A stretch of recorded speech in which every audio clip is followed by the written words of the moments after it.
Hiya. Good evening, everyone. Welcome to the very first episode of the Supporters Club. It's basically something I've set up recently to give all football fans an opportunity to talk football. So I just thought I'd do a test run tonight for Tottenham fans because we're the ones that talk sense, aren't we?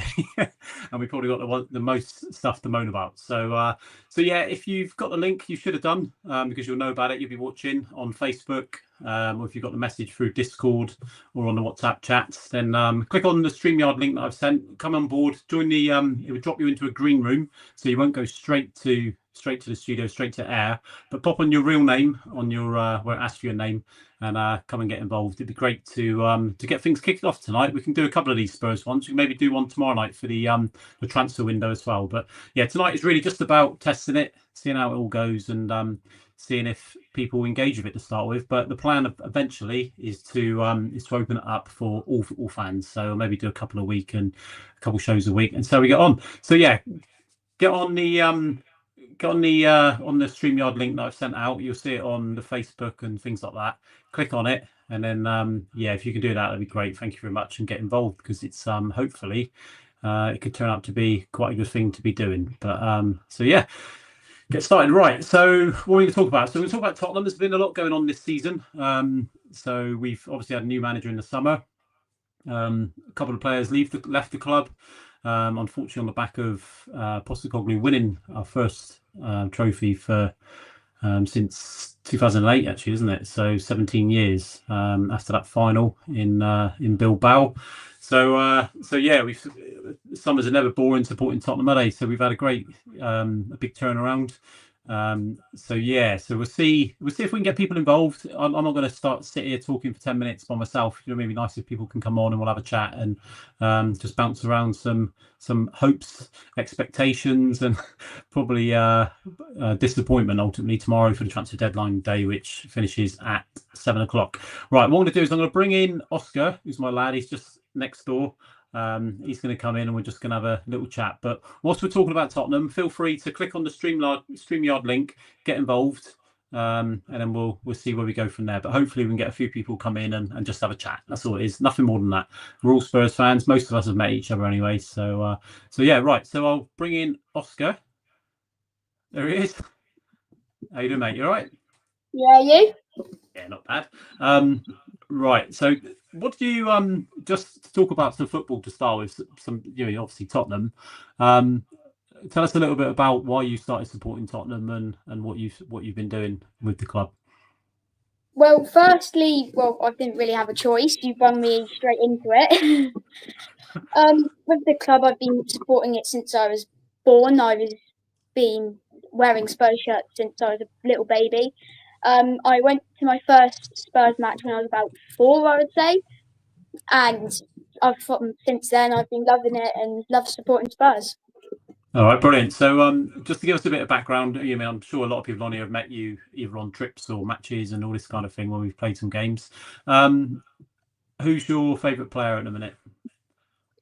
Well, there's a couple. I quite like Mickey van der Ven because I'm centre back, he's a centre back. Well, there's a couple others like Dominic Solanke's quite good. Jed Spence, like him, he's quite good right back and left back. Can play anywhere. Okay. Yeah. Like Mikey Moore's just gone onto loan to Rangers, pretty sure, and I quite like him. He's quite young and really quick and bits. Yeah. Yeah. So do you like Mikey Moore because he's a young player coming through the academy and joining the club and we're joining the first team? Yeah, I quite like lots of people who came through the club because, we've watched a couple under 21s, so we've seen quite a lot of them. Like, yeah. So I quite like Harry Kane. He was really good because he came through the club and bits. Yeah. Okay. So so you said Mickey van der Ven. What do you like about Mickey van der Ven? Well, I'm a centre back in my football, and he's a centre back, so I take quite a lot of like tactics type stuff out of him. Yeah. Like how to play centre back and bits, and his pace. Okay. Are you as quick as Van der Ven? Probably not. Probably not. Maybe on your bike. Yeah. Okay. So what did you? So what were your? What was your? It'd be interesting. What's your opinion on getting rid of Postecoglou? Do you think it? Do you Well, think it was the right decision? yeah, because we did. You can argue about it from winning the Europa League and bits, but like he didn't do well in the Mm. Premier League. It's Yeah. like coming just after relegation zones, not good enough. Yeah. Yeah. I think ultimately that was it, wasn't it? Losing 22 games out of 38 league games. Do you know what I mean? It's unforgivable, really, for any manager, let alone a manager of a club with expectations to be certainly pushing that top four. What do you think of Thomas Frank? What's your early opinions of Thomas Frank? I would say he's better than Postecoglou. I've seen him play on the telly quite a lot because he managed Brentford, I'm pretty sure. Yeah, His tactics look quite good. It's funny that he's been doing his homework on throw-ins. yeah, You can tell that he's got the longest throw, like people, so like who is it, Bergvale and Kevin Danso taking the throws. It's just like corners. It's good tactics and yeah. yeah. Okay.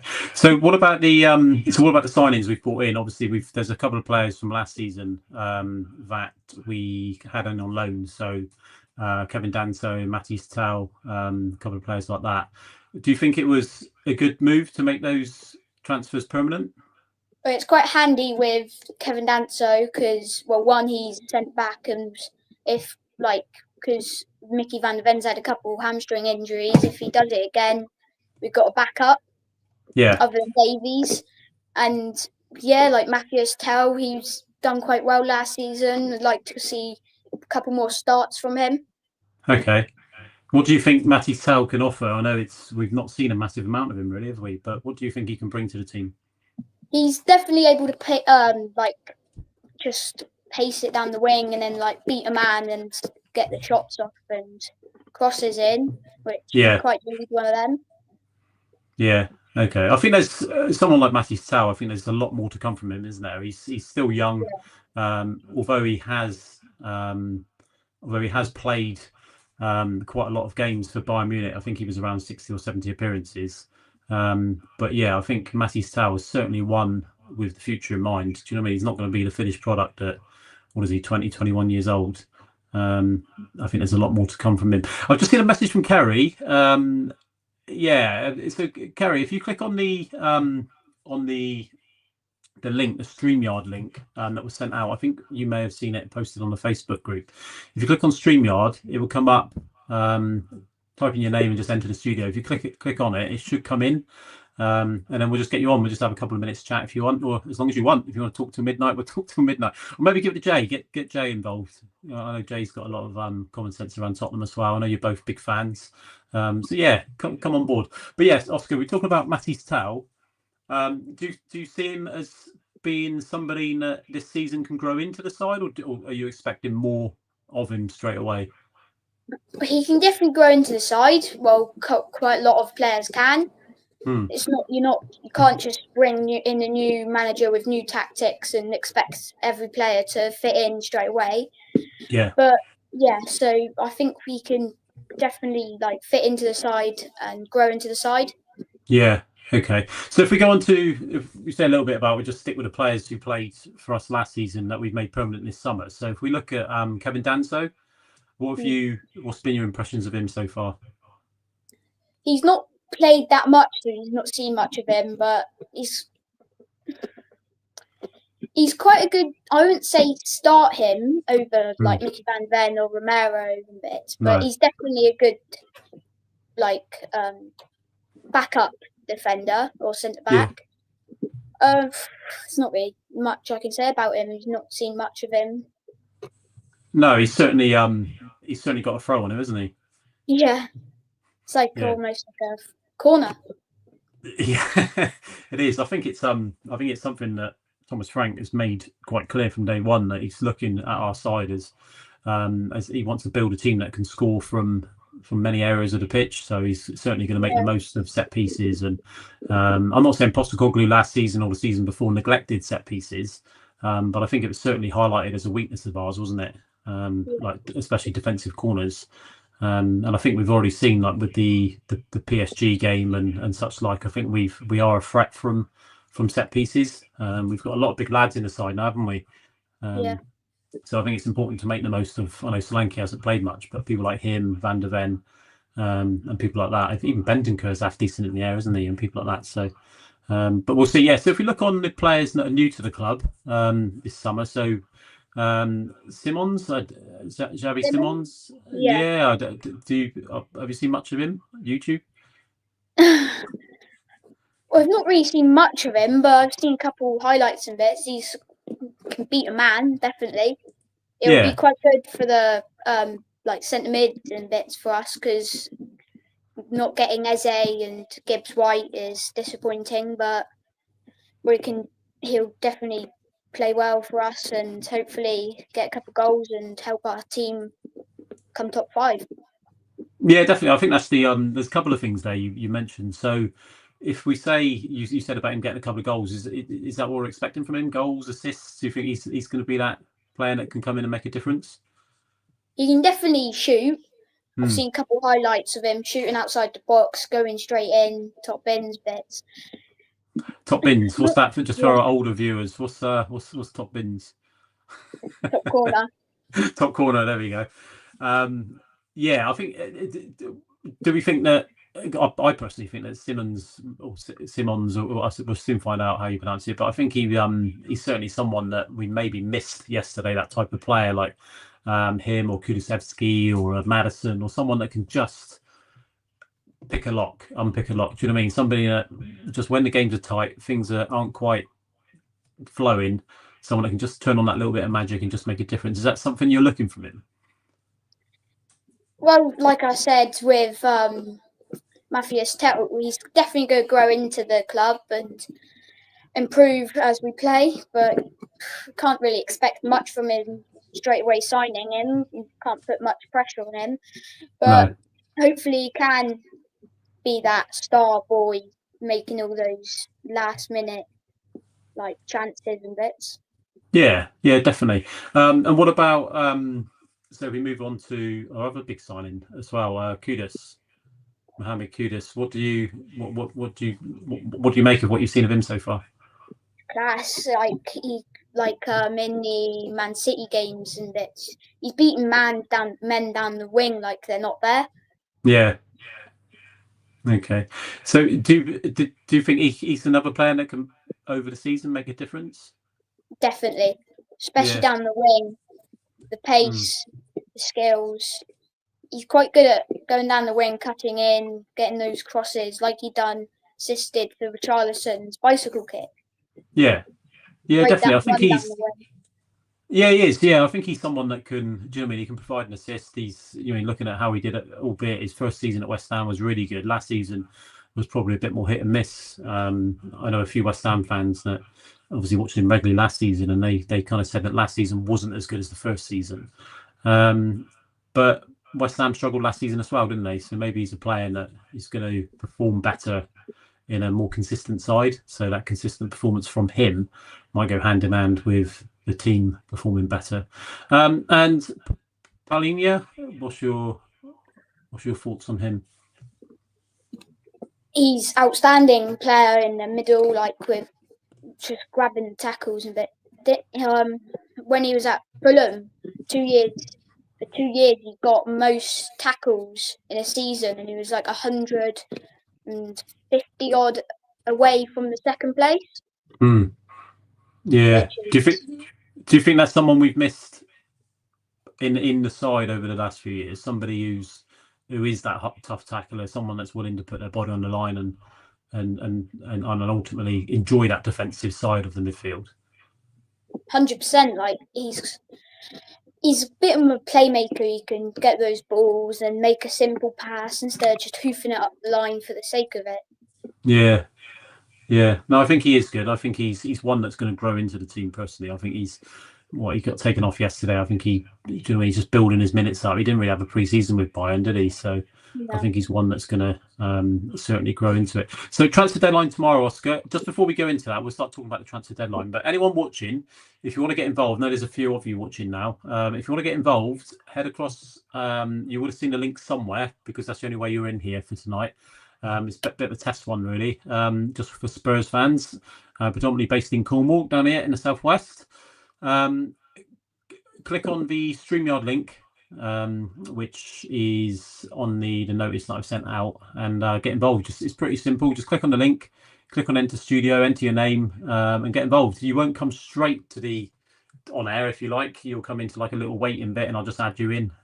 So yeah, come on board, jump on in. I know Kerry's toying with it, Kerry and Jay. So if you can, jump on in. It's pretty easy to do.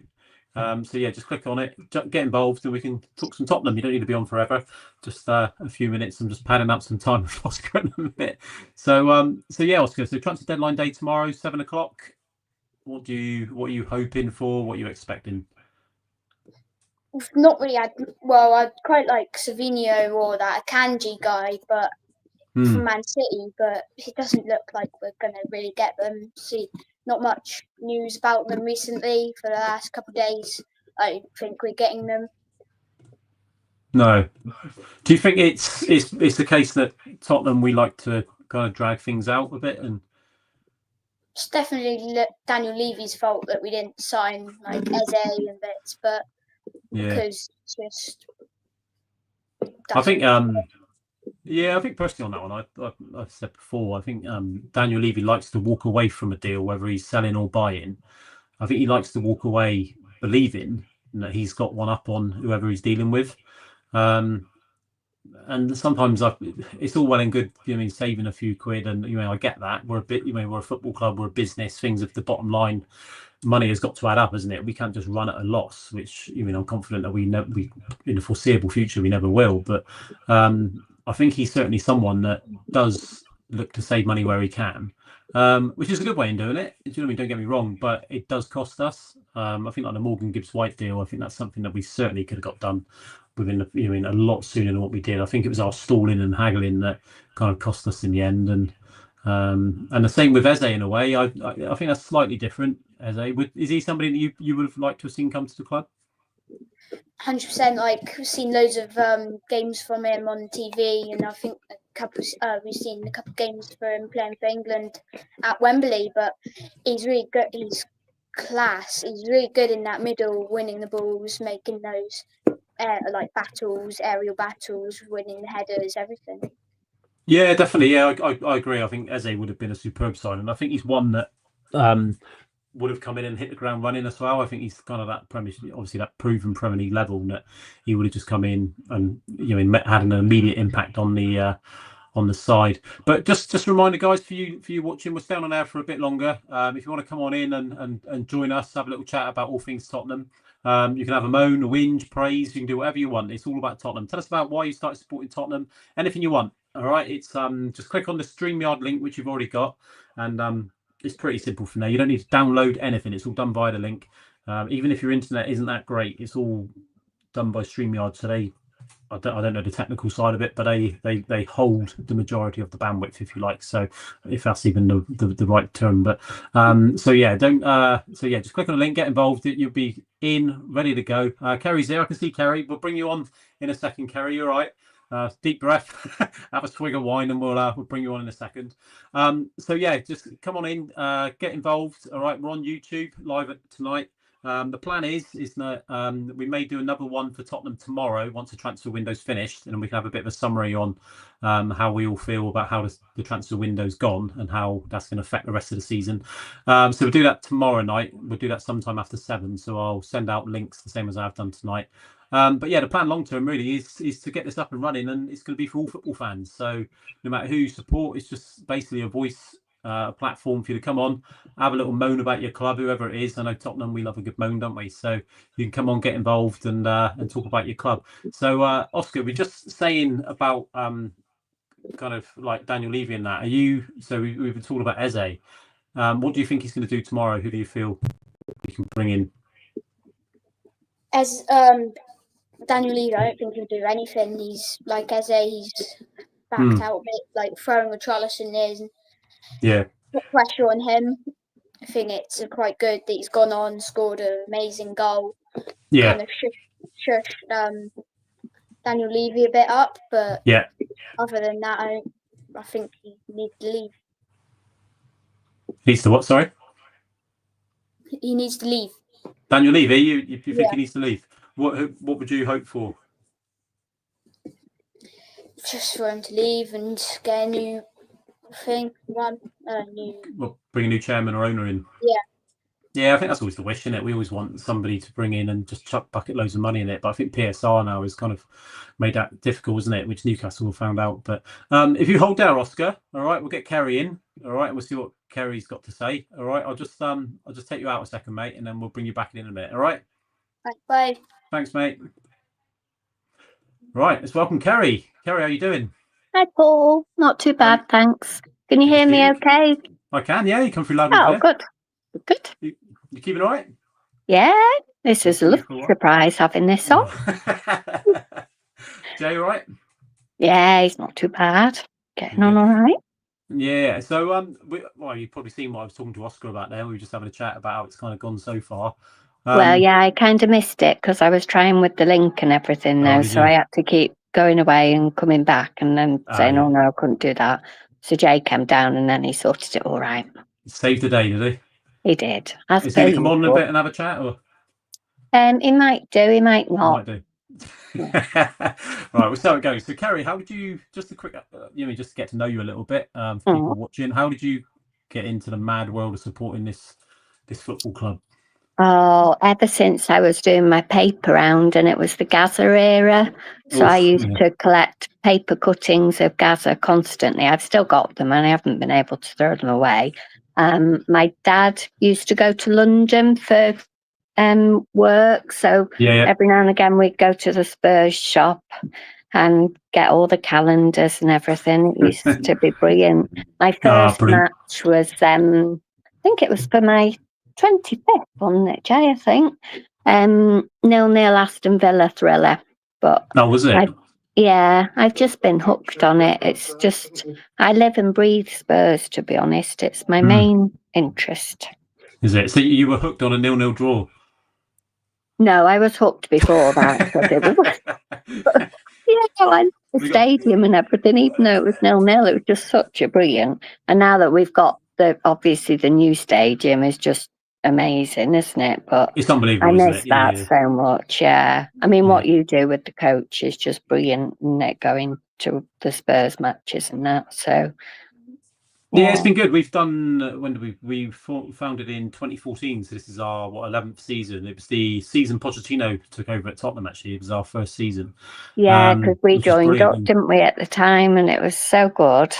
You did, yeah. You think like it's only 11 years, like almost going into our 11th year. We've seen so many changes at the football club and just the world, really, haven't we? I mean, we went through COVID for a couple of years, and there was so many ups and downs and things like that. But I mean, Bale hit on the wrong time, didn't he? Coming back during COVID. Can you imagine if you'd have been able to see him in the stadium? Oh, it would have been phenomenal. I think the game where we tore Arsenal apart at home, didn't we? It was such a shame. There was nobody there to see it. It was I know, yeah. When Mourinho was obviously manager. But what just a quick, if you just pause there, Kerry, we've got a few people tuning in. I just want to remind people that if you click on the StreamYard link, it will actually bring you into our kind of waiting area, if you like. Then I can see you waiting.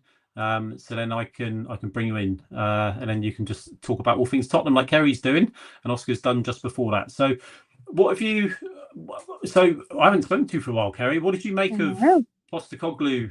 What did you make of his kind of tenure at Tottenham and the way it kind of ended? That was just so sad, wasn't it? Because you never know what season 3 would have been like now. You just never know.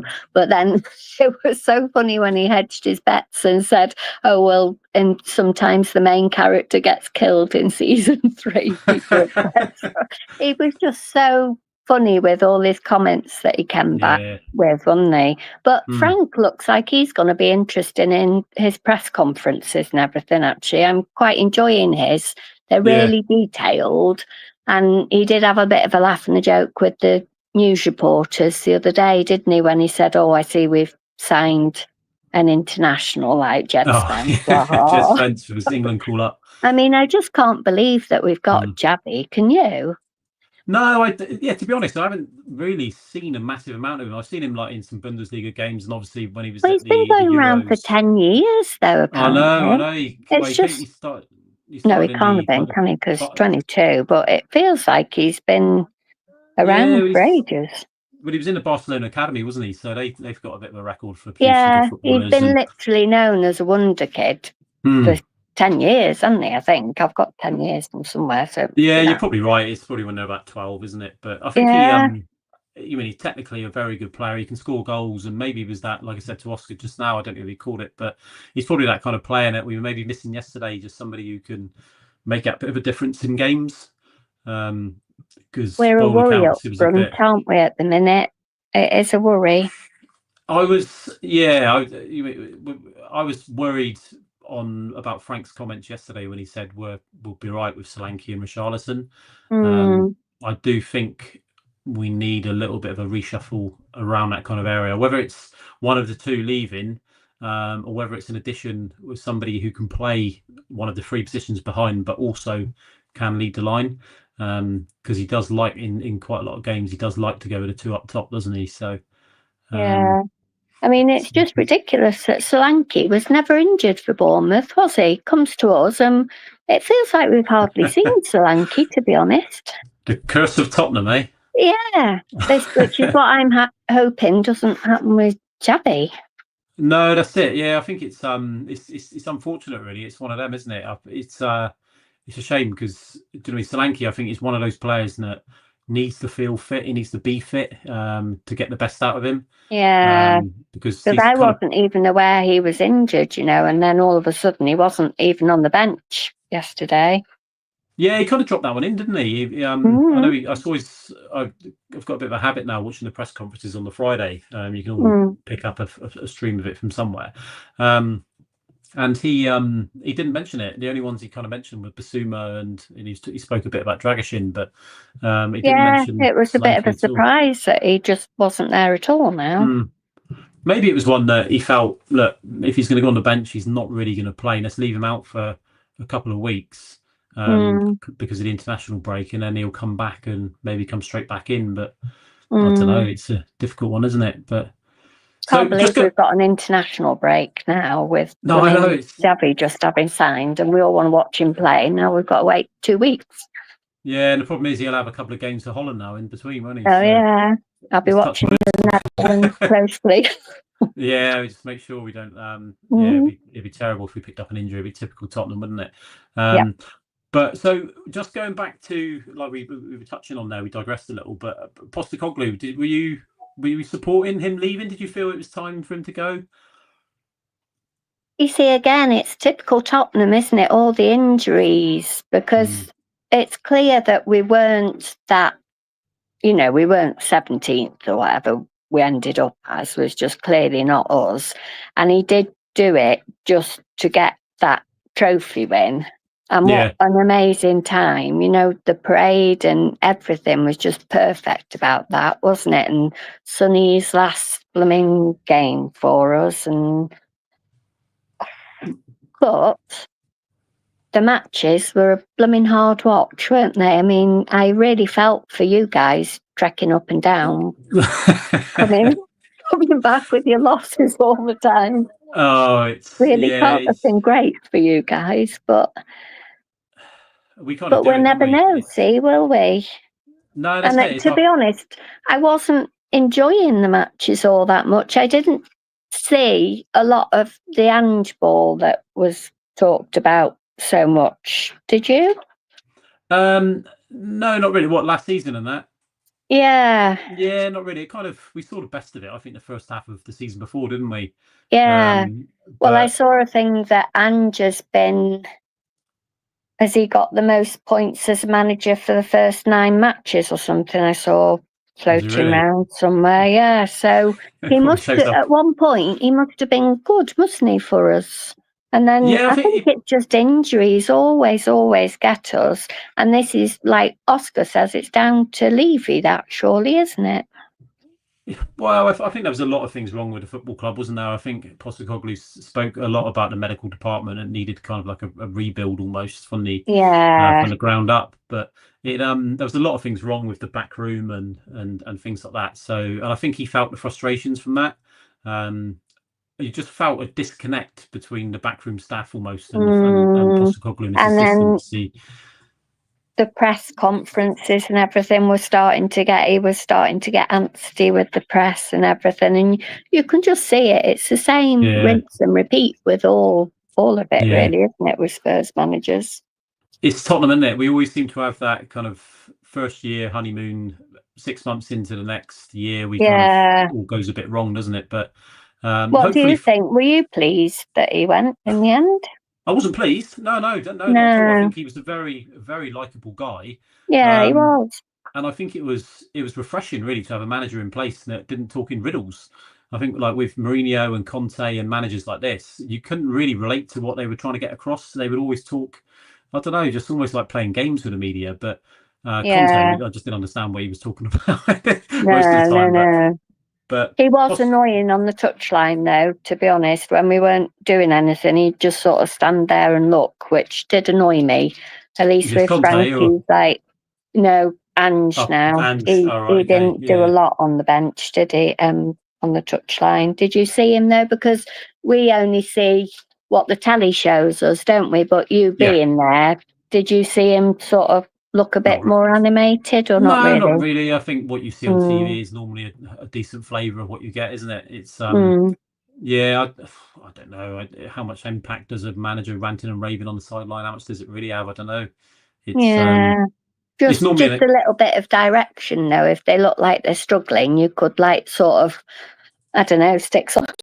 I was going to say stick some fingers up. They stick their fingers. Stick their fingers up with the formations and that to show, a little bit of a change of in-game change, isn't it, really? Whereas I think Frank's got a bit more of that with him, hasn't he? I think he has, I think like we've seen this in the games already. I think like Postecoglou's downfall ultimately was the fact that he had his way of playing and he stuck with it. There was no deviating from that, was there? No. And it almost like kind of runs true that the first 4 or 5 months was our best football. Well, I say up until about Christmas, wasn't it? 2023, and then teams kind of sussed us out a bit, didn't they? They knew we weren't. Yeah, I think that was it. Once they sussed us out, that was it. There was no plan B or plan C or anything, was there? No, there wasn't. No, we kind of. I think with Frank now, we've seen what PSG, Burnley, Man City, and yesterday was kind of a bit of a dud game, wasn't it? But we've seen a different plan in each game. But yes, we have. But ultimately, he's only changed 2 players, hasn't he? Like Kudus and Paulinho, really. There's been nothing. No, this is pretty much 85%, whatever the exact numbers are, of the side, and that lost 22 out of 38. So we're not going to see, for as much as we get carried away with beating Man City away, as we always do. It's easy to get carried away with that, but we just need to realise that we've always lost the next game after winning Man City, aren't they? So maybe it's just one of them things. It's just always going to happen. Move on. It's just such a shame that we've got this stupid international break now, isn't it? Yeah, it's frustrating. It's come. It's I think international football, everyone gets a bit. Yeah, we get a bit knocked by it, don't we? But so, what are your hopes for tomorrow, Kerry? What's Father Christmas going to bring for us on transfer deadline day? Well, the names floating about are Morgan Rogers, aren't they? Don't know a lot about him, if I'm being honest. Is he midfield? Yeah, midfield, plays out wide. He's quick, and he's a very good footballer. I think he's going to cost close to 100 million. I think is the numbers, and I don't think we're going to end up spending money like that again, are we?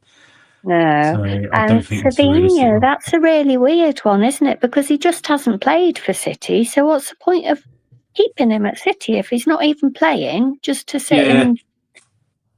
Well, maybe it's one that Guardiola's looked at and says, look, his head's not quite right, whether it be he wants to come to us or somewhere else. So if his head's not right, he's just leaving him out. He's heavily linked as wanting to come to us, but there's been so much. I've had to switch Twitter off half the time now because just so many. I'm sure it's just reporters just making up rumours just for the sake of it at the minute. I think so. I don't think you're far wrong. I think it's no, a lot I of think it's just to goad us all, isn't it? Yeah, then they do tend to reel us in, don't they? Mm-hmm. But all right, is Jay going to come on in a bit and have a chat, or I know we've got Harry and Hussein sitting by who can jump in for a minute if Jay wants to come on in a couple of minutes. You want to go on, Jay, or not? Yeah, I'll have a. Oh, he says he will have a little. Well, do we go to? I'll go to Hussein and Harry, Okay, and then we'll bring Jay back in a second. Is that all right? Yeah, that's fine. All right, nice to speak to you, Kerry. Yeah, you too. Take care. And this is great that you're doing this. Good one. Keep it up. No worries. Thank you very much. All right, bye. I'll see you in a bit. All right. Cheers. Right, yeah, so those that are watching, you would have got the link at some point today or this evening. The StreamYard link is the one you want. Just click on it. You don't need to download anything. It will take you straight to our studio where you'll sit in the background and we'll bring you in as and when. We've got a few people waiting. We've got quite a few people watching, so thank you very much. And if you're on YouTube, don't forget, in the cheesy old way, click that like and subscribe and things like that, so get involved. So we've got Hooligan Harry and Hussein, so we'll bring them in. How you doing, guys? All right, how are you, mate? You all right? Not bad. I'm surprised you're at home. You're normally hanging off the roof of Tottenham, or I got back about 5 o'clock this evening. So yeah, it's been a long few days, but yeah, really? yeah, You've had living the dream. Something like that. Yeah. How you doing, Harry? You all right? Yeah. Yeah, enjoying it, mate? Yeah. Yeah, man of many words. Man of many words, yeah. Brilliant. So, what do we think then, gents? Yeah, well, we were there obviously Saturday. Yeah. Disappointing, really. Just didn't click. Nothing seemed to really just click. I don't know what happened there. Benton Cole looked off it. Paulinho looked off it. Yeah. We're gonna get days like this, but after the promise of the first 2 games, it was a bit flat, to be honest. Yeah. Yeah. What were you? So did you stay up Friday night? Oh no, we was up. Well, no, we went up Tuesday night because obviously we split our August up because of school holidays. So right, okay. We did a bit of the Skywalk, which was really good, as you recommended, really good. Right. And then did some other children's activities during the week. And obviously Tottenham Bournemouth yesterday. So it's been a long few days. But what were you expecting, like on the way to the ground, like on a train or car? Was it train you took? Was it? What were you kind of expecting from the game? Well, I thought we win. Confident, like no other result. Yeah, because the way the first 2 games we've played, I mean, we've got really good, especially against Man City. We were excellent. And as Kerry pointed out there, quite rightly, we never win after we beat Man City. And I don't think we've actually won a game before an international break in the last 6 seasons. It's another stat I saw. I've seen that. Yeah, that's scary, isn't it? Yeah, something in the mentality there. But no, it was a case of going in there to win. As poor as we was, Paul. Yeah. I have Bournemouth. To be quite honest with you, they went down every time and they rolled around. They stayed down 2 or 3 minutes. They knew what they were doing. Yeah. That Iriola knows what he's doing with them. They were 1-0 up and shut the door. Yeah. I mean, don't get me wrong, they could have got 2 or 3 more. Yeah. But they played the game out. The referee was atrocious. Simon Hooper. I don't know if you remember the Frankfurt game from last season in the quarterfinals. We had a referee. We didn't get anything from him. This was one of the worst I've seen in a long time, actually. Just didn't get anything from him at all. Clear-cut fouls were not given. Ones that weren't fouls were given. They're just disappointing and all, really. Just disappointing. And the heavens opened at 5 o'clock with the rain, just to sum it all up, really. Just to cut the day off nicely. So you mean you said about the time wasting and things like that? It's one of them, isn't it? When you're there and you're watching it, you get really frustrated. Yeah. But you can kind of see why teams do it. Yeah. They come with a game plan and they execute it, don't they? And it's at the end of the day, they've gone back with the 3 points, and I think that it was we didn't have our first shot on goal until 60 minutes. Yeah, it was Bergvall, I think, straight in the keeper's arms. Yeah. I mean, I was talking to a Bournemouth fan on the train back yesterday. Mm. And he goes, "Oh, if there was one player you'll take from Bournemouth, who would it be?" I said, "I'll take two of your players. One Semenyo, and the other one Simon Hooper, the referee. Because literally he was playing for you today." So but no, I mean we weren't good enough. Forget the time, we just weren't good enough yesterday, Paul. And no, it's got to improve. Yeah. Luckily, I mean, funny enough, West Ham won today. So they'll be buoyed by that, won't they? When we play them, they'll turn into Brazil in a couple of weeks when we play them. Well, we were expecting that anyway, wouldn't we? Regardless of today's result, they always seem to run up for us, don't they? Which is nice. No, you're right. Very true. Yeah, very true. But so, Jimmy, if we draw a line under yesterday and take that one in isolation and say just a bad day at the office and we kind of dust ourselves down and move on, what have you made of the season so far? Yeah, I mean, early days in it for everyone. I think we'll be all right. Let's be honest. We're not going to win the league, but I don't see why we can't go for top four. Everyone says, well, Chelsea haven't looked great. Liverpool have won their three, but haven't looked great in any of them. So it's an early start, and I think we'll be all right. And I think the main thing is, Paul, injuries. If we can avoid them like we did last season, we might have a chance. But we brought some players in now. I don't know. As you asked Kerry earlier on there about tomorrow, I'm really not sure. I think a Kanji might be the one that might come in as a cover for defence. But do you think he's a realistic? We can get him. Well, yeah. I mean, do we need him? That's the question. That's what do we really need Kanji? I mean, maybe in the Champions League he might be a nice cover to have. Yeah, but he's not going to dislodge Van der Ven or Romero. No, I think he's someone that. So I'm just changing my microphone over. I think he's someone that can. Can you hear me? Yeah. I think he's someone, a Kanji, that can play across the back four, can he? So if we go with a 4 or 3, I think he's someone that will get plenty of game time just because of his versatility. I think he's someone that, do you know what I mean? He's a winner. He's won a couple of Premier Leagues. He's been in a successful side. He can play football. He's good in the air. He's good in both boxes. I think he ticks a lot of boxes, and he's experienced. And he's the experience helps. Yeah, I agree with that. And he's not gonna cost the earth, is he? He's someone that's going to come in and but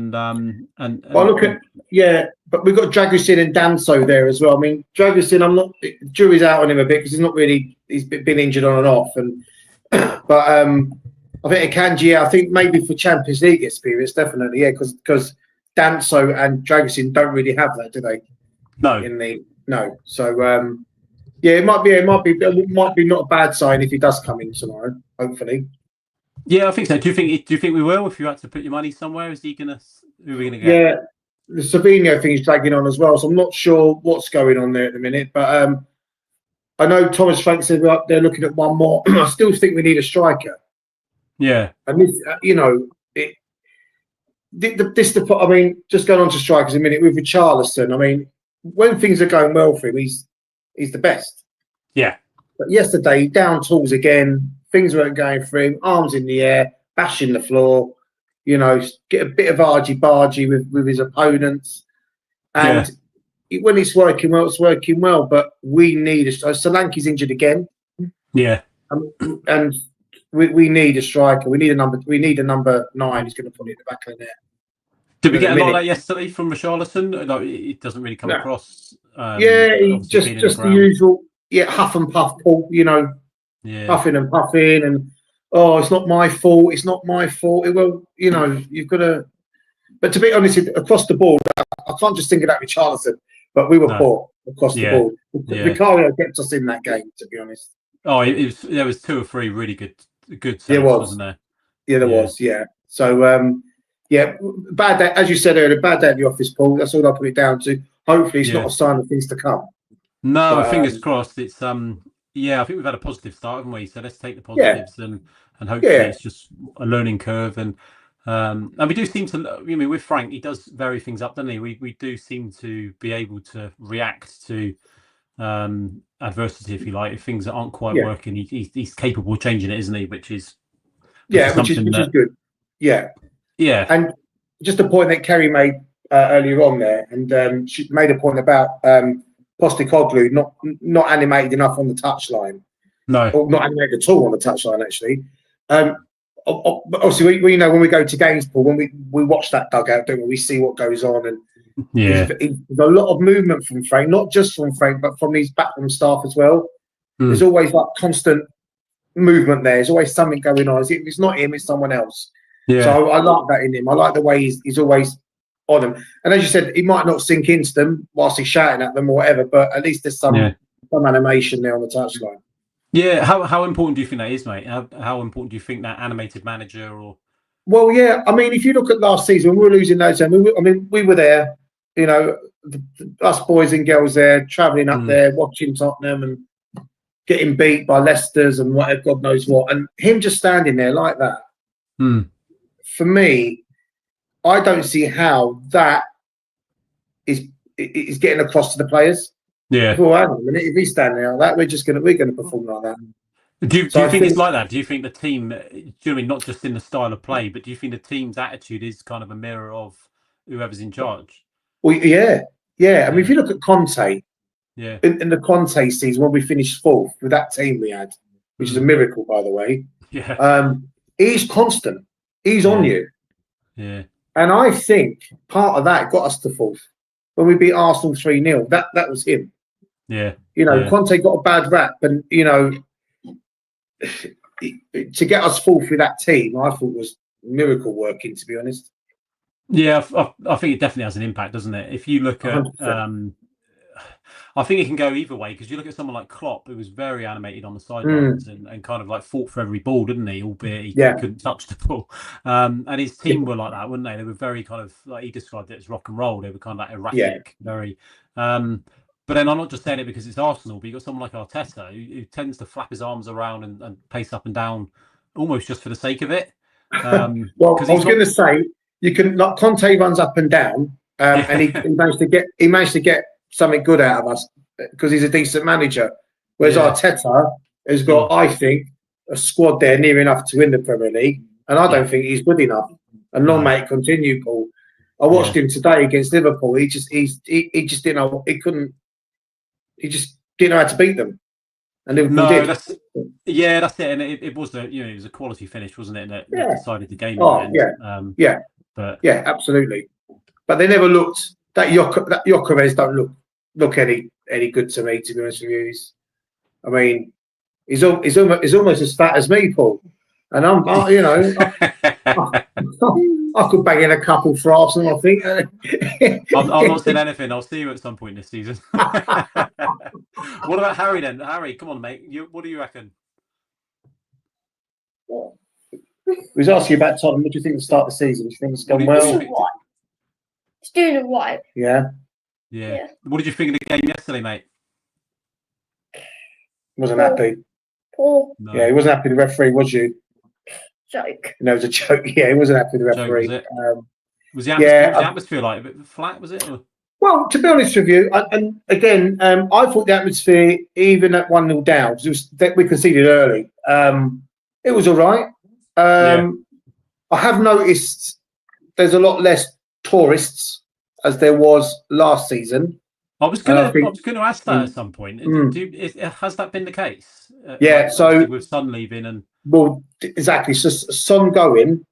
I mean, you look around yesterday, and I had a friend who went to the Burnley game as well, and there wasn't that many Koreans. There's still a few about that have this Son shirt, so which is fine. Yeah. And I said this a long time ago, and I sort of got slated for it, but people go, the Koreans come over, they support Tottenham. They don't. No. There might be a few that do, but the majority of them were there for Son. Yeah. And if you look now, when LAFC played, the amount of Asians in that crowd was phenomenal. Yeah. It's the same when Messi plays for Miami. I mean, don't get me wrong. I welcome everybody at Tottenham, but the atmosphere did suffer. Because, like I say, Daniel Levy don't care who pays 60, 70 quid for the ticket. It's being paid. So no, exactly. And that is the thing, isn't it? It's all well and good season ticket holders and things like this down in tools and saying that I'm not going to the game, but your ticket's already paid for. and it's Yeah, the so he bottom doesn't line care. that really affects the ownership, isn't it? I mean, you still get. I mean, I was in 111 yesterday, Rarity, row 3, it was right at the front. Yeah. And I've got people in front of me taking pictures of a Bournemouth corner. Yeah. And I'm just a bit, all right, listen, they pay their money, they're tourists, they want to watch a game of football. But I just find it a bit odd. Yeah. You know my feelings on it, Paul. I mean, I just find it all a bit odd. Yeah. As to why, I think that's the modern day, the culture, really, isn't it? People tend to support these superstars in their own countries and things like that rather than actual clubs, don't they? So I think it was always going to be the case. Whoever Son went to, they were going to take a lot of fans with him. For sure. And that was always going to have an impact on the football club, wasn't it? Yeah, who was it? Was it Boca Juniors? Was it we saw yesterday? Fans? Yes. Yeah, a couple of Boca Junior fans were there yesterday in their Boca tops. We had a chat with them. Oh wow! Beckham. Yeah. Yeah, and there's a couple of lads at the front with Beckham shirts on. I don't know where they were from or what they were doing, but very bizarre. Yeah. Beckham. One had the Beckham England top. I don't know the other top And was. Real Madrid. Real Madrid and England with Beckham on the back. Yeah. Okay. So I'm not sure what's going on there, but yeah, it's all a bit But the atmosphere was okay, to be fair. Yeah. Okay. Yeah, I think I'll be honest with you. I think now if we go on a winning run and start winning these home games, and we get, I think we're in for a good season in terms of atmosphere, and because like I said, now that Ange is gone, the football seems a bit more positive. Apart from yesterday, we've sort of gone back to type there. But no, I think we've got a be good season. Obviously, when you go yourself, you'll hear it. But so if the atmosphere, we touched on the atmosphere there. So what do you feel the rest of the season kind of holds for us? Do you think a lot of it hinges on what we do tomorrow, if anything, or do you feel that we're kind of all right? And Simmons is a big Simmons is a big signing, Paul, massive. I mean, but like I said, I think tomorrow, if we don't bring anyone else in, I think we're still a bit light. As I said, anywhere in particular, or definitely up front, 100%. Because as a number 9, somebody to play up top. So, I look at somebody like Chris Wood, for example, right at Forest. Yeah. No airs and graces, no fancy stuff. Gets the ball in the box, scores. Yeah. On his head, scores. We need somebody like that. Somebody who's gonna not don't necessarily mean him, but somebody who's gonna put the ball in the back of the net. Harry Kane. Exactly. If only he was available. Oh, that'd be nice, wouldn't it? Imagine that. Yeah, exactly. You're never going to get Harry Kane again. No. But I thought Lancashire going on loan. I quite like Lancashire. I thought he might have been given a chance. Actually, he was he's a big lad. He scored in Turkey, didn't he? In the Europa League, they gave him a bit of confidence. He also got sent off in that game, but but no, and he scored. I think he scored for Oxford on Saturday. Oh, he's had a couple now, hasn't he? Yeah. So, but I don't. We definitely need a strike. I'm not sure who's available. It's difficult, isn't it? We sit here every day, look at it, and go, "Oh, well, why don't we buy in? Why don't we buy in?" It's not as easy as that. We're not playing Football Manager, are we? It's a different. No, it's a completely different. No. So let's see what happens. I've seen down the years, a few of these documentaries, the Tottenham one, like the Man City one, the Sunderland one was very good. Oh yeah, I've seen them. Yeah, but it does give you a good insight into actually what goes on and what factors there are in a player's transfer.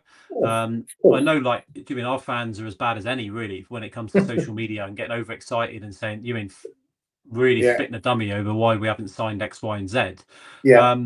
But this, the managers keep saying, like Thomas Frank said the other day, there's so many moving parts to a transfer. It's not just a case of bang, the club accepts the deal, bring him down. Do you know what I mean? It's the family, isn't it? It's the player. Is he going to want the language? There's so many different.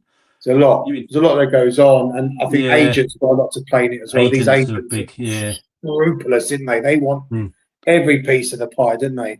They get the sell-on fee. They get the. So like I said, it isn't easy, but I do think, though, in terms of negotiations as a club, due to one man in particular, we're probably the worst at it. Yeah. Because we just cannot sign a player in 1 or 2 days. It takes 1 or 2 weeks because it's constant penny pinching. Yeah. This is the frustrating thing for me. It's you see what Liverpool did with their deals, like Wirtz and things like this. They're linked with him on a Monday, and Tuesday he's holding a shirt up, and it's done deal, isn't it? Yeah, exactly.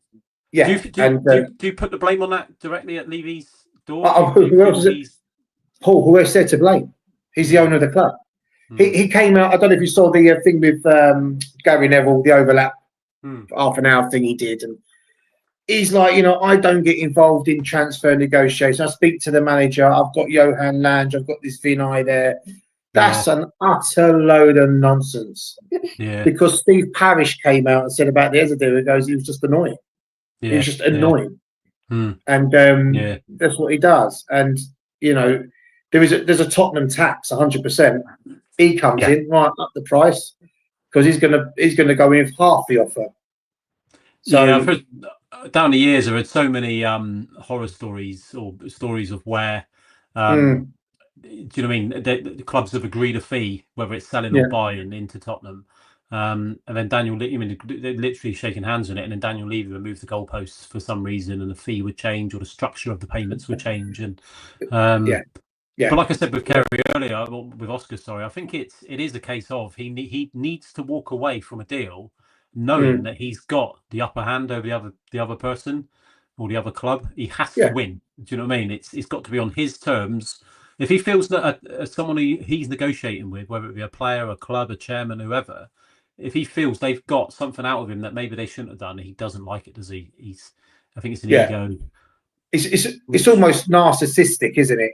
His approach to things, and I mean, I've sat there when it was really toxic last season when we were losing those 22 games, and you sing about Levy out, and the people around you looking at us like we're in the wrong, and people just can't see it.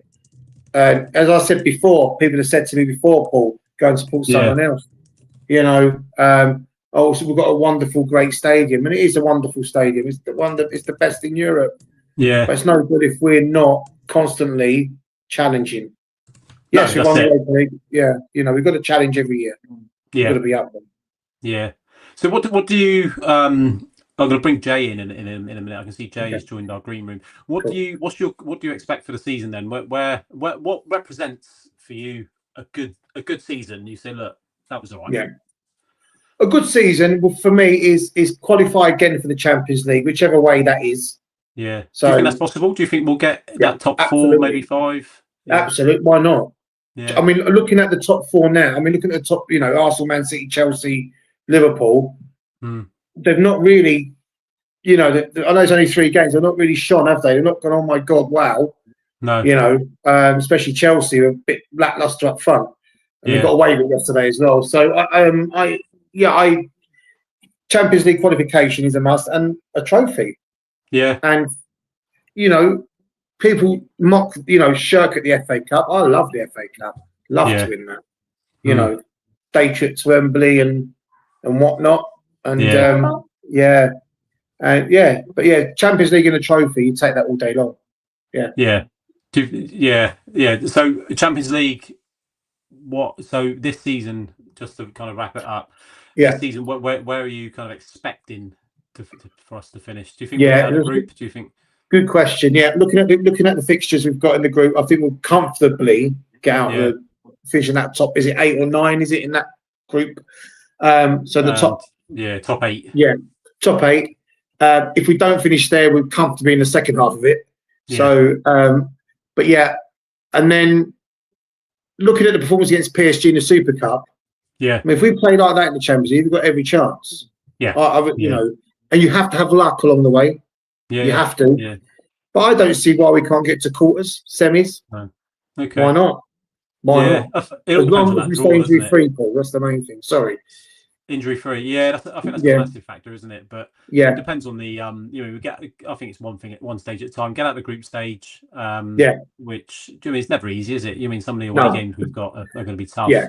And some of the home games are going to be difficult as well. But it just depends on the draw. Do you know what I mean? If we get someone like a Real Madrid in a knockout, you think, maybe next year. But It's well, Arsenal knocked him out, didn't they, last season? Oh yeah, I think Arsenal. Without talking about them too much, they played their as good as they could play, really, didn't they? And I thought Real Madrid were off it, and you get that cocktail, you get a win, wouldn't you? But they won the I scored 2 free kicks against Real Madrid trophy, didn't they, last season? They did indeed. They did indeed. That would go on their in their trophy room. Yeah, it's a good one. Love it. So, what about you, Harry? Where are we going to finish this season, mate? Just to finish it up. Position. What would you be happy with? 3rd, 4th, 5th, 6th. He's going to go 3rd. There we are. We'll take that now, won't we? Funny, he's been talking all day, Paul, and all of a sudden, is he? Yeah, in front of the camera, and he does another show called One Way Football with a friend of mine called James. He's Arsenal fan, but he follows. So he's quite used to that. But he goes, "Oh, Paul's doing a live. Let's go." So come on then. Yeah, and he said, "Now he's shut up shop, isn't he?" I think I'll do another one tomorrow evening after the transfer window slams shut. Well, yeah, great. Just reflect, and it'd be good if you guys can come back on, and we'll have a chat then as well. Brilliant. All right. Well, listen, thank you for putting us on. This is really good, so thank you. Thanks. Yeah, we'll certainly keep it up. So, you're more than welcome. Come on anytime. And what do you want to say before we go? What you always say to James at the end of the videos? What are we? We know what we are. Yeah. Tell him. Champions of Europe. We know what we are. There you go. We certainly are. We certainly are. Brilliant. Nice to see you, mate. Yeah, you too, Paul. Take it easy. Take care. Cheers, Harry. See you later. Bye-bye. Bye. Say bye-bye. Cheers. Bye. Bye. Bye-bye.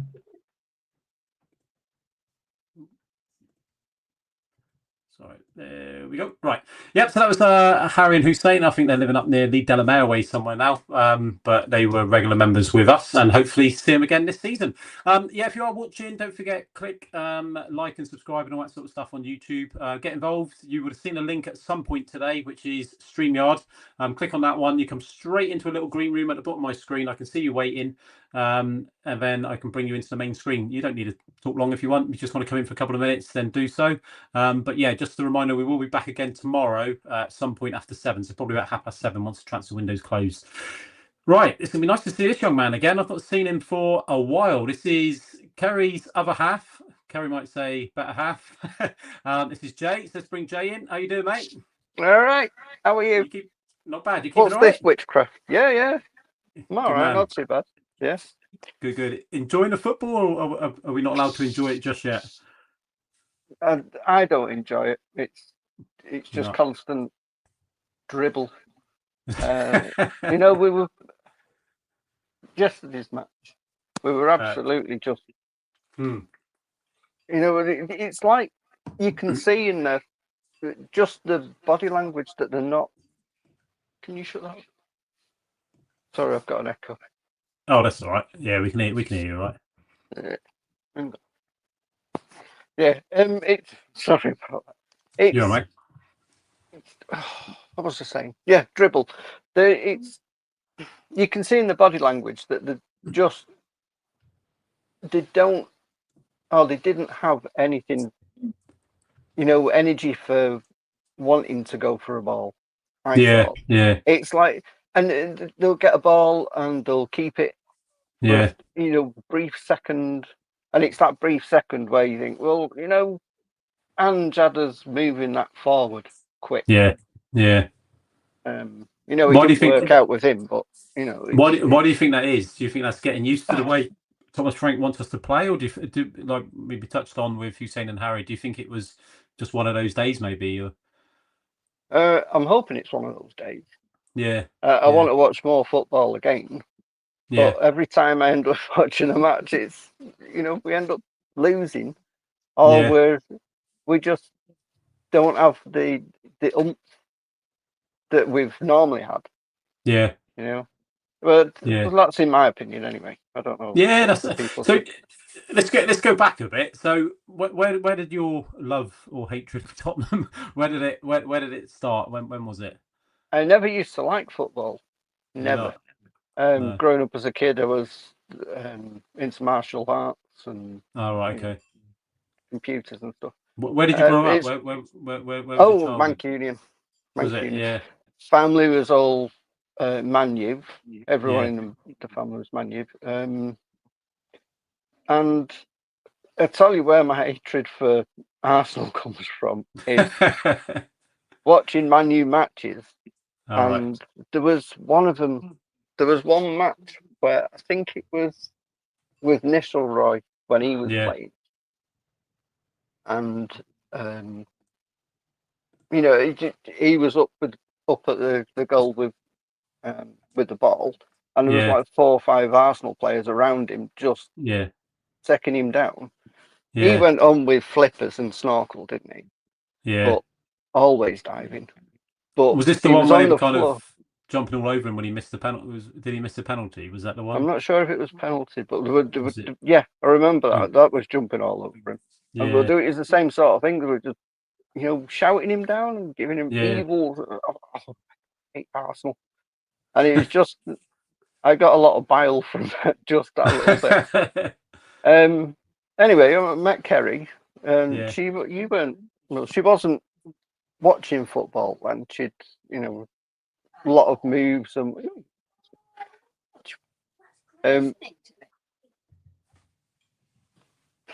so we met. We met, and then we moved around and stuff. And then one year she said, "Right, I'm watching football again." Oh, right, okay. I'm going to start following my team again. Yeah. And then I found out she was a Spurs fan. All right. Yeah. All right. Okay. So I've got to watch football with you. Oh. And then we went to the first match, my first match, which was the one she said before. I can't remember who it was. Is it Aston Villa? On the 25th. 25th birthday. And I absolutely loved it. All right. Okay. I thought we were playing Arsenal. Start listening to everyone going off at once. And here's me kicking it, the only person in the crowd going, Arsenal bastard. I'm sick of him, sick of him. Yeah, and she was taking pictures of Red Rob's backside while he was bending over, stretching. Oh, yeah. So when was this? 2000, when was this? 2000? 2001? Maybe? 98, something like that. Rebrov. Yeah, somewhere like that. I can't remember, to be honest, but it was really... In fact, 25th, what are you? 99. That would have been. 99, was it? Yeah. April 99. Yeah.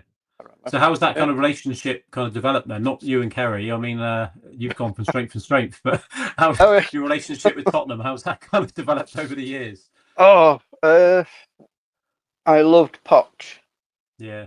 I love Poch. And the thing I've noticed, I don't know if everyone else notices this, it's the same time every year when we start. It's about October-ish, November, when we start, you know, when we're showing a big flare, and we start getting goals and whatnot, and then just suddenly, not now, I mean, then suddenly, we go off the rails, and around February, March, we start seeing, you know, manager and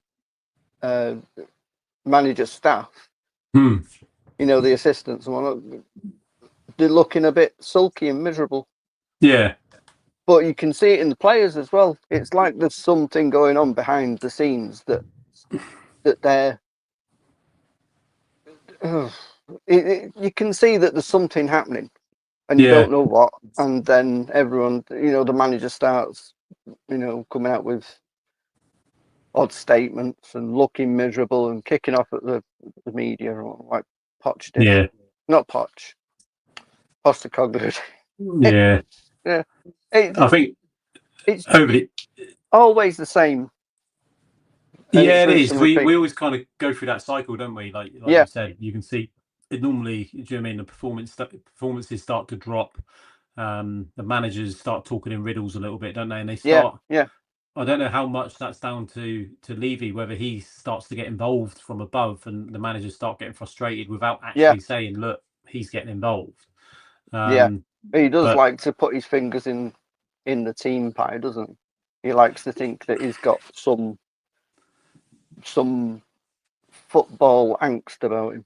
Yeah, well, there was He's a good businessman, but keep your sticky fingers out of the tea.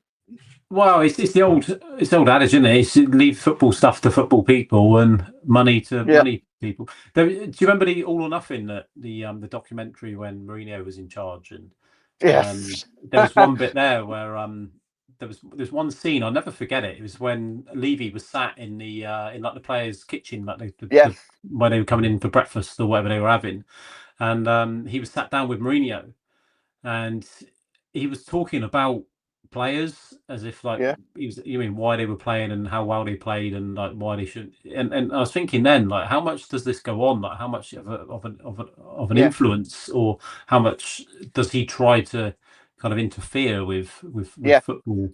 Was it just for the documentary? Yeah, it just makes you wonder, doesn't it? How likes his face to be seen. I mean, he's done a good job at the stadium, and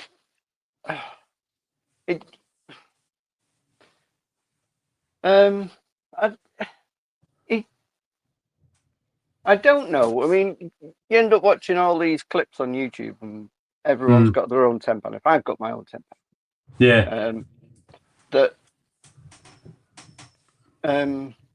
some will say we're better off with what Levy's done.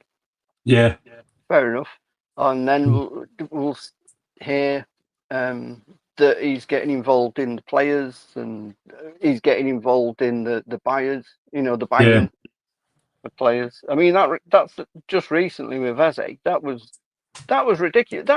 That's another thing that is the same. Same Levy, different day. Yeah. We'd done all the medical and stuff and whatnot, and then we've let him go to someone else. We should have got the deal done straight. I mean, it doesn't matter now because we've got Zibbity Zabbity Zoo. What's his name? Zabby.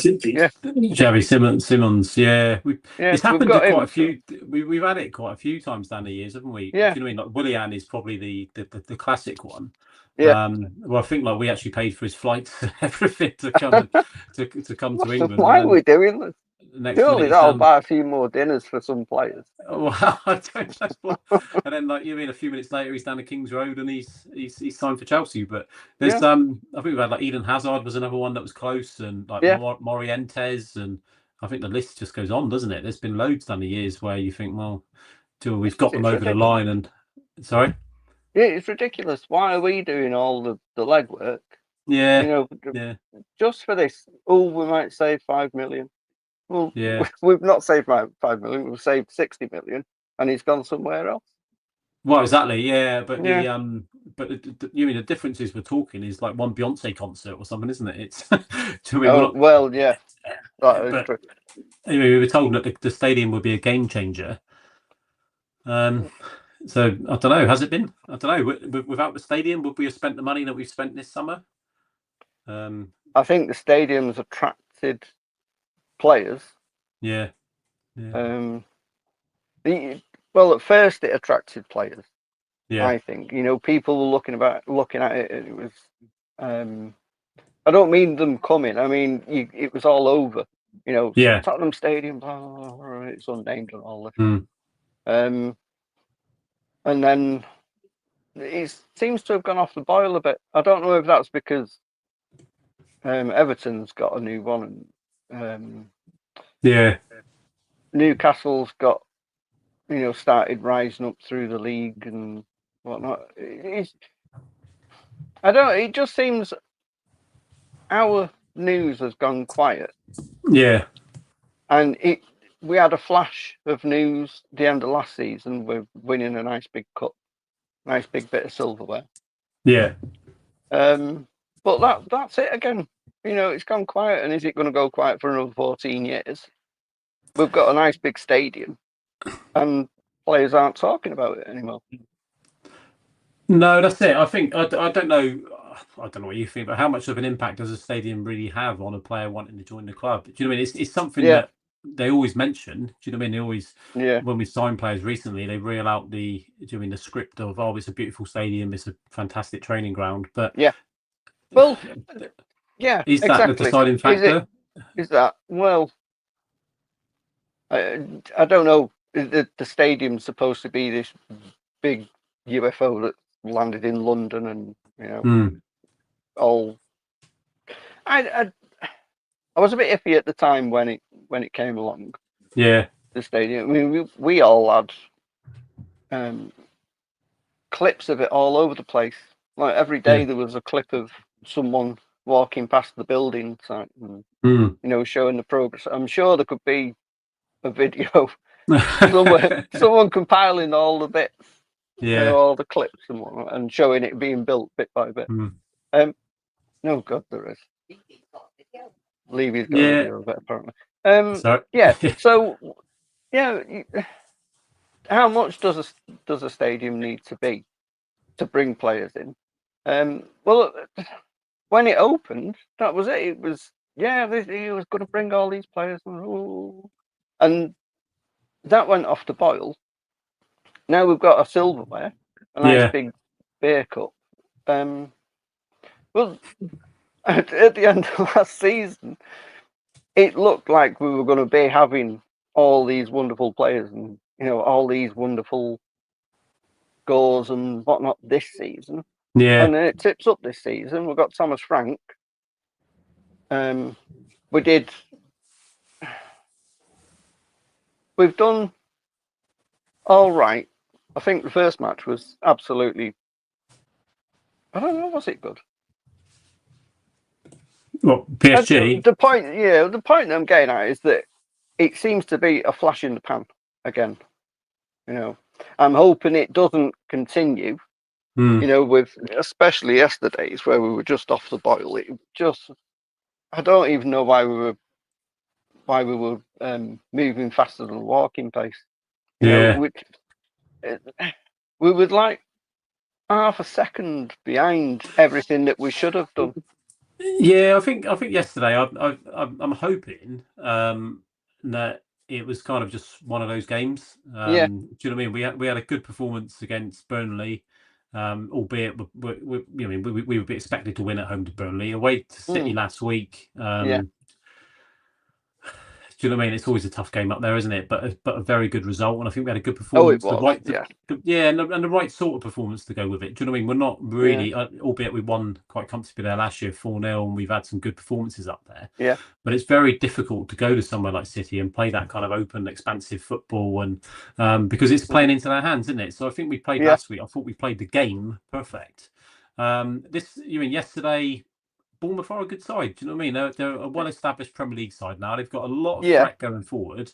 And was it last week or the week before when they played Liverpool? I thought it was very unfortunate not to have got anything from that game, to be fair. And that was at Anfield. Do you know what I mean? I thought they were very unlucky. So, and I think like yesterday, I think Bournemouth will get a lot of results like they got, like they ended up with. I think they'll beat a lot of the better sides, or certainly cause a lot of trouble. Well, we don't do very well with people flying around the floor, do we? No, we don't. No. We tend to get a bit, what are you doing on the floor? And then, it's... But that's all part of the tactics, isn't it? That's all part of the game, and that's something that, do you know what I mean? If the more and more White Hart Lane or the Tottenham Hotspur Stadium becomes a fortress, teams are going to come and try to disrupt the game and break it up as much as they can, aren't they? So I think that was Liverpool and can't remember recently anyway, where the first half hour was Liverpool just being complete a-holes and not actually playing the football. I know really I shouldn't be thinking if I was a Liverpool fan, but if I was, I wouldn't want to go and pay X amount of quid just to go and watch the first half hour of them. I might as well go and stand out back with a pie or something. Pie, and so you travel up 6 hours, 5-6 hours to go and sit and watch the first half hour of people falling about the floor. Yeah, I think this is something it annoys me, and I don't. This is probably one of my biggest niggles about football is that it's just you can't watch football, and I think this is how I get frustrated with Spurs is that I'm watching football where it's all rolling around the floor for ages and ages and ages, breaking up the match, breaking up the game, and why are we playing like? Why are we playing football when no one else is? Why can't we just fall around the floor for ages?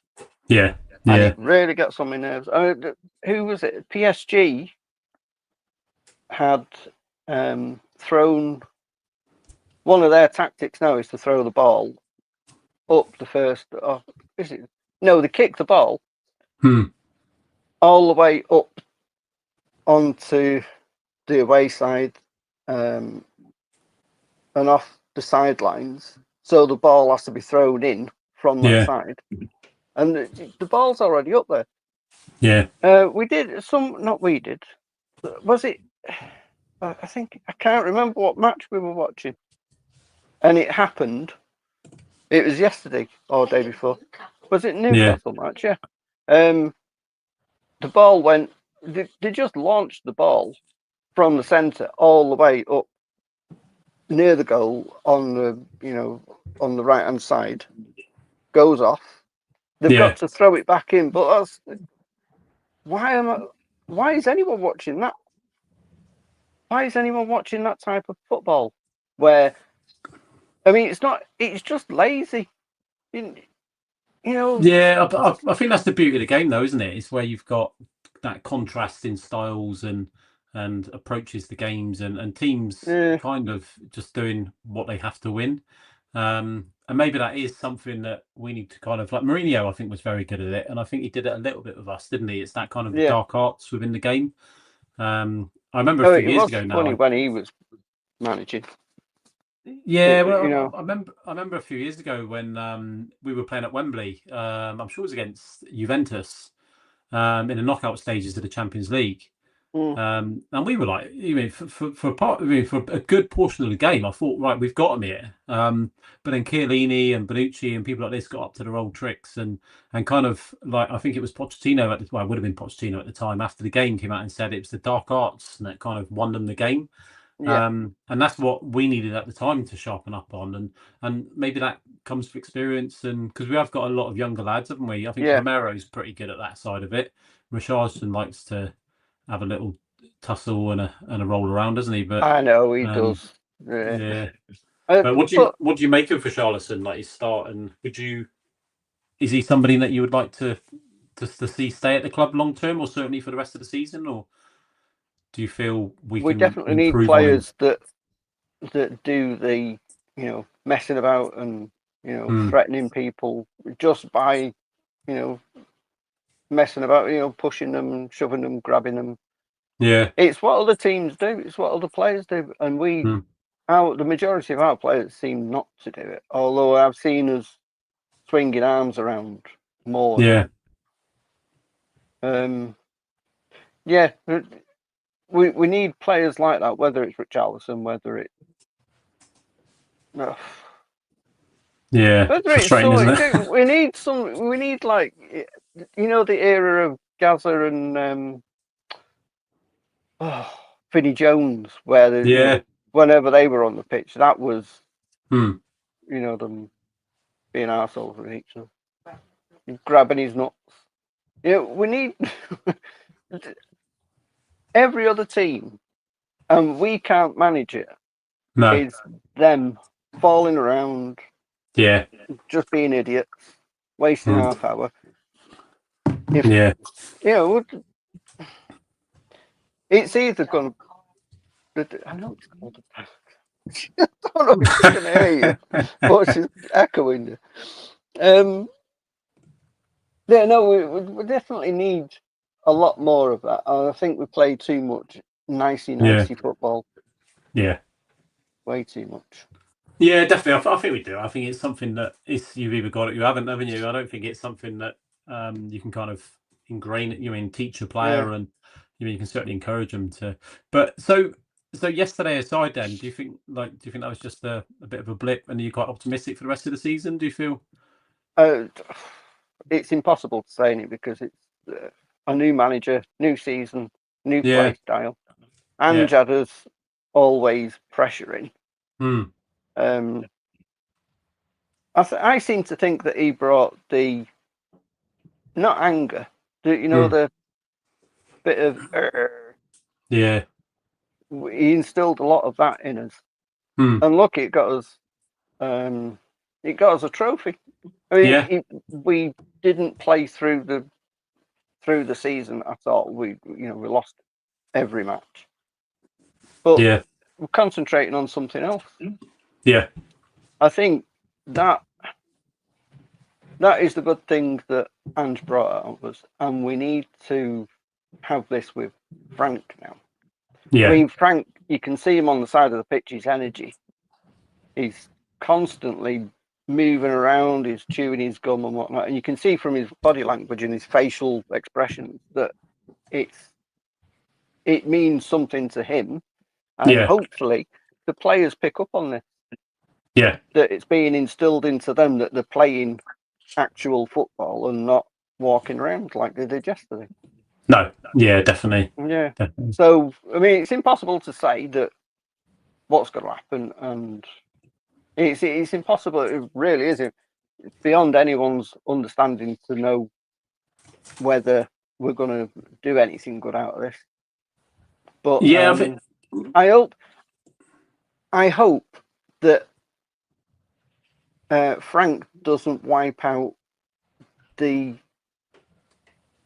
greed for football that Ange put in.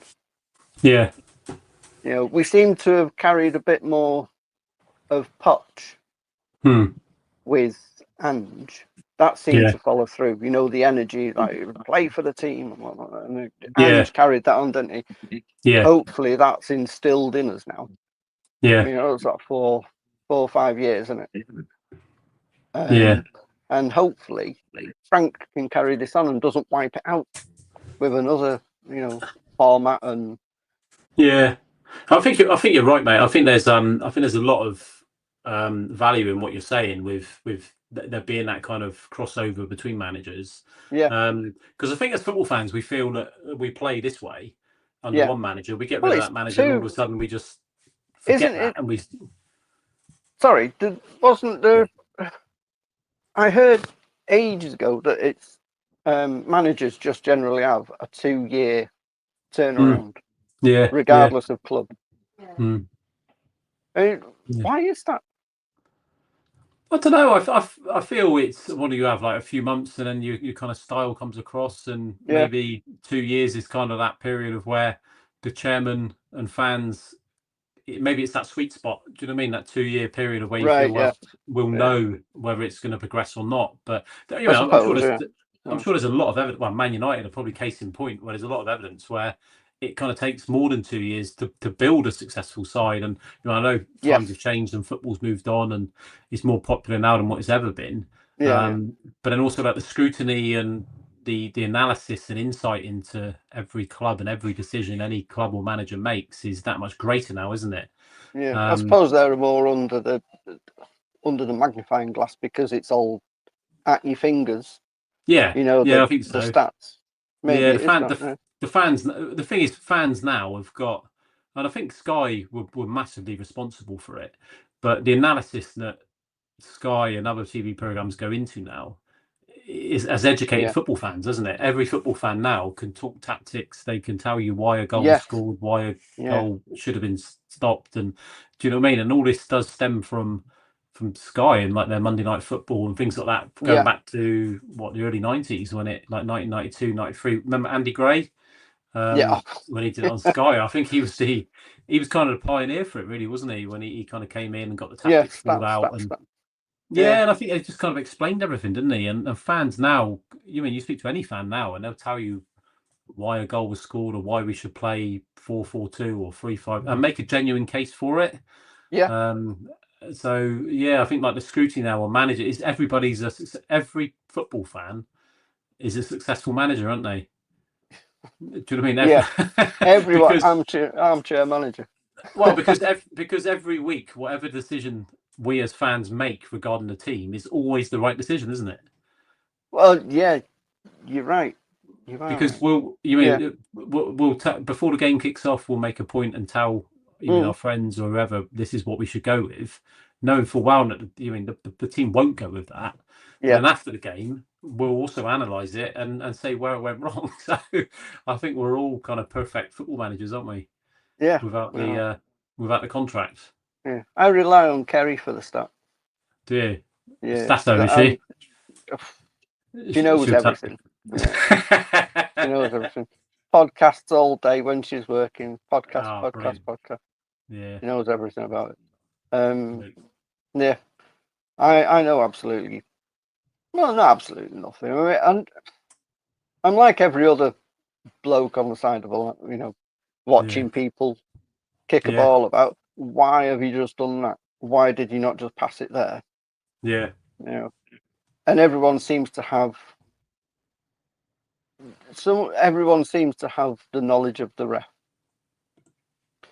Ref is another thing. Have you noticed the ref this season is always in the middle? Yeah. Ridiculous. Yeah. What are they doing? I mean, I know they have to be so close up to the ball, but do they have to be inside the player? Yeah. We're crossing the ball, and it's got to be a quick move, and it just the ref is just there. What the hell are you doing there, right next to the ball when it's just going to go? There's so many times. It's ridiculous. It's difficult, isn't it? It's a thankless job, and I think you mean like every refereeing decision is analysed. I think they're almost kind of moving away from making those decisions now, aren't they? When it's a big decision, you can see now they take their time with it. They're almost kind of like listening to the VAR and do they need to be so close to the action if VAR is there constantly? I mean, a toe offside. Yeah. VAR has ruled it, so the ref has to go with it. Yeah. Why is the ref even there? Wow. In the way. Yeah. It's a strange one, isn't it? But there's so many of our balls that just, and it's regardless of team, I suppose. It just, important kicks that would get the ball going, and you can see how it's going to happen. Yeah, you can see that the formation. It's going to be a set piece. No, it's not going to be. It's just going to be a free for all against the goalie over the top, and the ref is there in the way, and you can see the ball hasn't gone where it should have gone, where it was going to go. And we've taken that brief moment of a second to have to move the ball in a different way, and it could just if you could watch a football match in slow motion. Yeah, I think Kerry's just put on the chat, VAR is completely ruining the game now. Can't celebrate a goal anymore. And I think Kerry's right. She's absolutely spot on. Like when you're in the stadium and you kind of get that half-hearted, everybody celebrates initially, and then you kind of look around yourself and think, what's the referee doing? What's the linesman doing? And you kind of, it does take a lot away from it. You're all stood there hanging around waiting with a message on the screen. I mean, you get a voice now, don't you? Yeah, I think they are. I think they are working towards, I don't know, an end product, if you like. But inside the stadium, the experience is very poor. Like you watch it at home, you can see every angle. You can hear the commentator, the analysis of what's happened, why it's happened. But inside the stadium, all you see is really a screen that will tell you checking offside or checking possible penalty or red card, and that's it. Everyone's just stood there looking around thinking. And the classic one for me was the Champions League semi-final against quarter-final against Manchester City. We had one there, like we were in the south stand actually, right behind it when I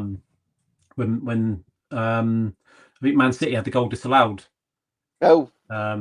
Or was it a penalty? I think it was a penalty. Did they get a penalty and miss the penalty? And nobody knew why they got it, and it was just a bit, it was just chaos.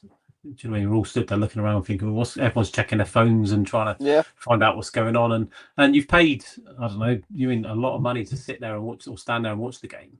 Yeah, what is ticket price now? Oh, it varies, mate. I think the top standard price without any kind of perks is 98 quid or something for a Cat A. It depends where you sit in the ground, but they go from like that down to mid 30s, I suppose. It depends where you go, north, lower. It's like all right if you're paying 30 quid.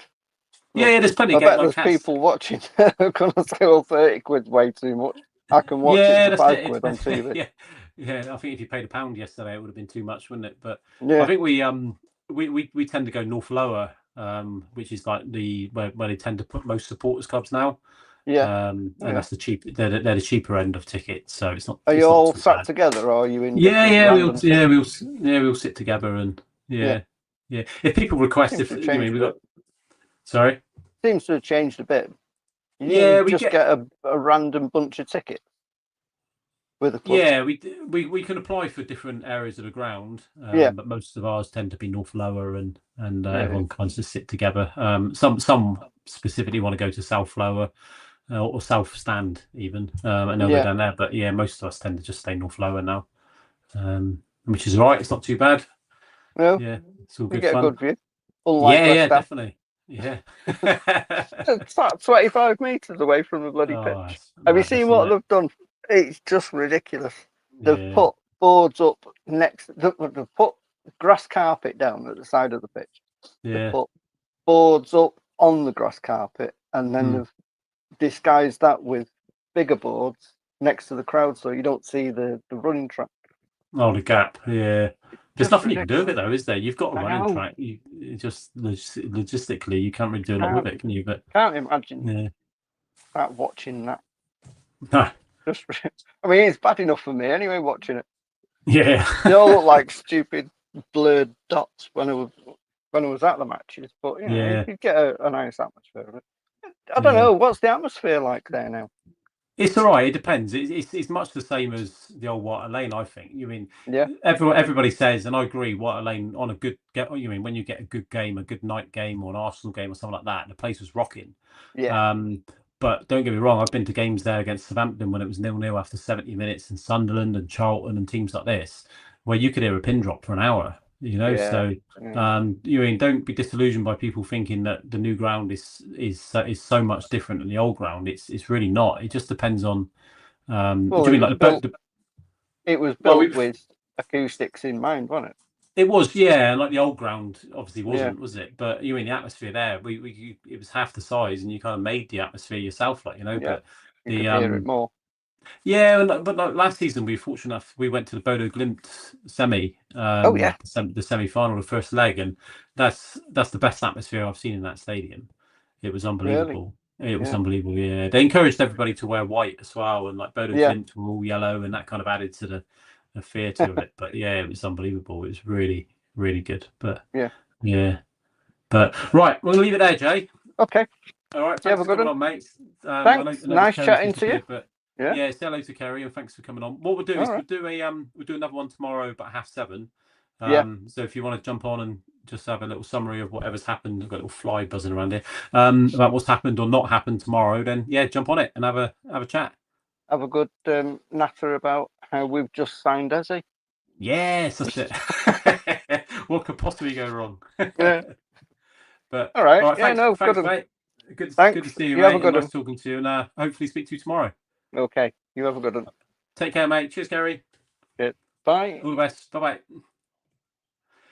Yeah, so that was Jay and Kerry, both big Tottenham fans. We heard a little bit about how they got into the club and how they kind of grew together, really loving Tottenham. So we're going to wrap it up for tonight. Thanks for everyone that's been on and got involved. Thank you very much. Tonight was really just a case of getting the Spurs fans on, having a bit of a chat, and just testing the whole thing that we've got here, and just to make sure kind of everything works and that kind of thing, really. So I think it flowed all right. I think I had a microphone issue at one point, but I'll sort that out.